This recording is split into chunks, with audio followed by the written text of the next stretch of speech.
Hindi na pinatagal pa, hindi nga pinagpawisan, isang nakakakilabot na eksena ang nasaksihan sa loob ng Club Atletico San Paolo sa Argentina.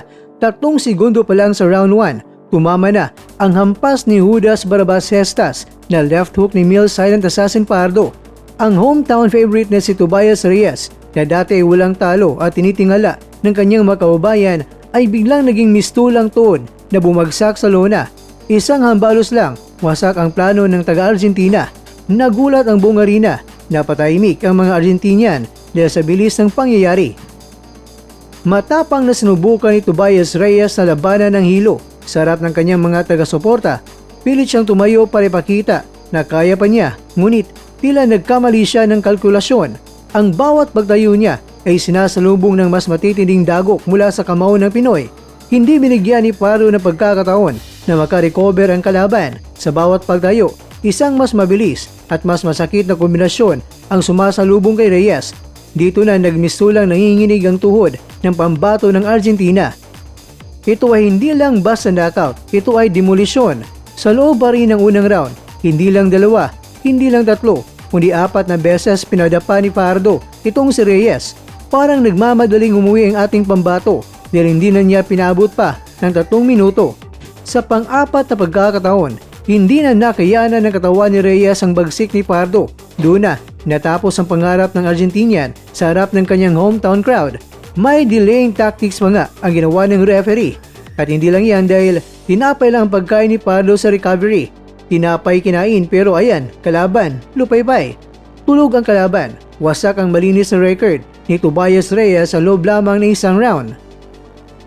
Ito ang kauna-unang pagkatalo ni Tobias Reyes sa kanyang buong karera at masakit na sa sarili pa niyang bayan ito nangyari. Samantala, bitbit na ngayon ni Mel Pardo ang titulong IBF o International Boxing Federation Flyweight Eliminator Belt. Pinatunayan ni Pardo na lakas ng Pinoy ay world class.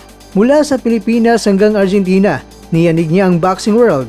Ang kanyang bilis at lakas ay nag-iwan ng marka na mahirap burahin sa kasaysayan ng flyweight division.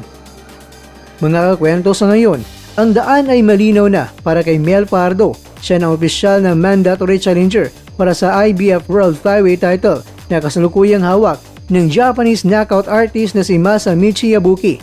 Isang malaking banta si Pardo para sa korona ni Yabuki sa ipinakitang bangi sa Argentina. Siguradong nanginginig na ang kampo ng Hapon. Kaya naman, abangan ang susunod na kabanata sa pagharap ni Pardo at ang pambato ng mga arigato.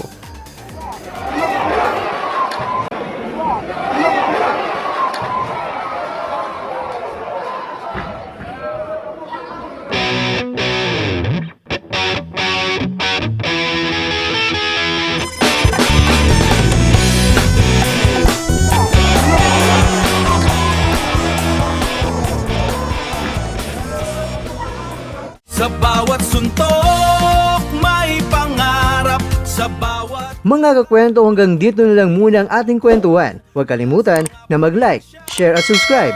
Ako po si Mr. Kwento. Ito ang mga kwentong maaring hindi pa nakwento sa inyo. Tayo ng boses ang hindi pa napapansin ng mundo. Samahan niyo akong busisiin ang bawat kwento at bawat sakripisyo ng mga mandirigmang mga Pilipino. Ito ang kwentong di pa nakwento. Pilipinas para sa mundo. Pilipinas para sa mundo.